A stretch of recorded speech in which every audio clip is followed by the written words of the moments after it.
Welcome back. Now, in October 2015, renowned South African businessman and a former political prisoner, Sexwale, declared his bid for FIFA presidency.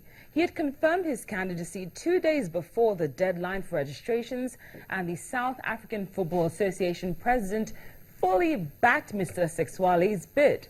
However, the Confederation of African Football, that's CAF, appeared to bring an end to Mr. Sexwale's hopes of becoming the first African to hold the office after it declared Africa's 54 federations would back Asian Football Confederation President Sheikh Salman in the 26th of February elections. What this means is Mr. Sexwale will be slogging it out with 4 other candidates for the Friday polls. But what are his chances? Well, joining us to answer that question and more is Network Africa's favorite sports correspondent, Yemi Adebayo. See, Yemi, I called you our favorite because you're always here. Thank you so much for coming on the program. Thank you. You turned it around. Yes, yes. Good. So what are Mr. Sexwale's chances?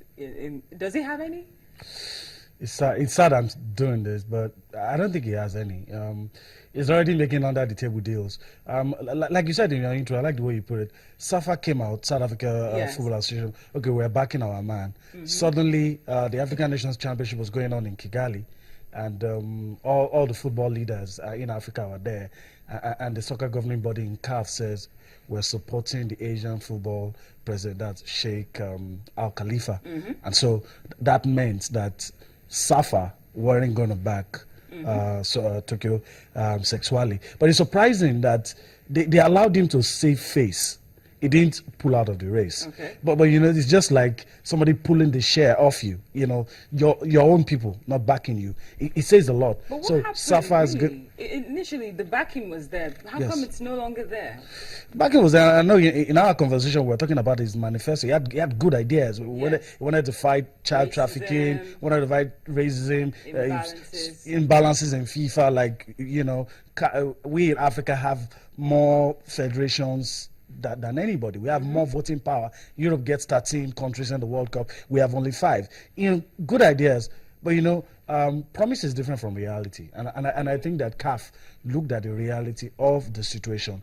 Okay, if an African cannot give us some of these things that Sexwale is talking about, can we get another person that can do it? And you see, politics is more than good ideas.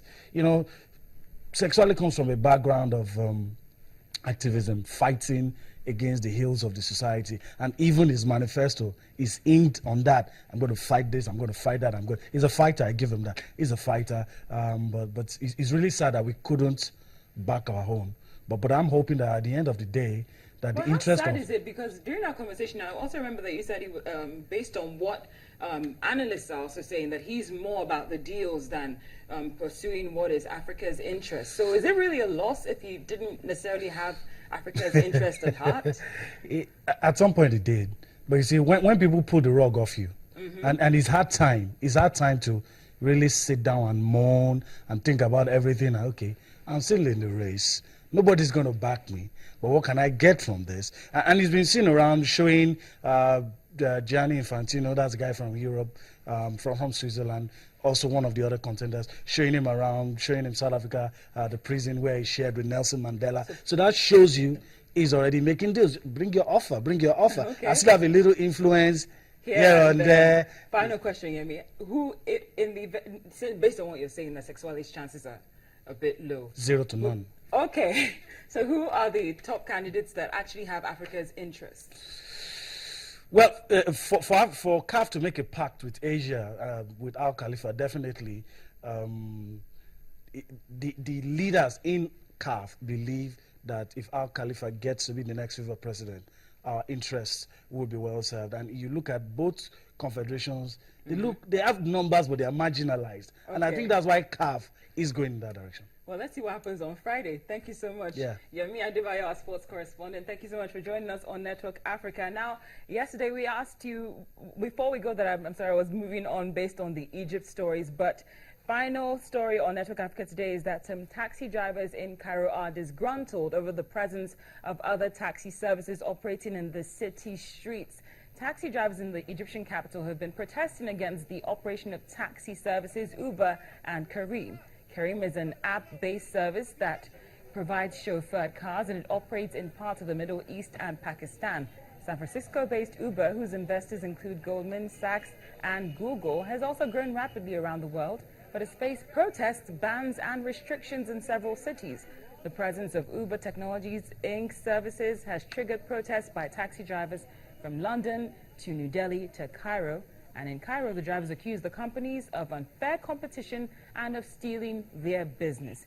Speaking of Cairo, yesterday we asked you what you thought about Egypt making the mistake of sentencing a 4-year-old to prison, to serve time in prison, and the top feedback is coming from Cardoso. He says, sentencing a 4-year-old kid for life, this is a joke, right? Well, that judge should be flogged seriously and have his certificates seized. That's the top feedback from Cardoso. Thank you so much. And on that note, here's our question of the day. What are Sexwale's chances of becoming FIFA president? Yemi says 0 to none, but we want to know what you think. Feel free to send us your feedback either by email or Twitter. The address and handles are right there on your screen. Thank you so much for watching Network Africa on Channels Television. I'm Cynthia Are.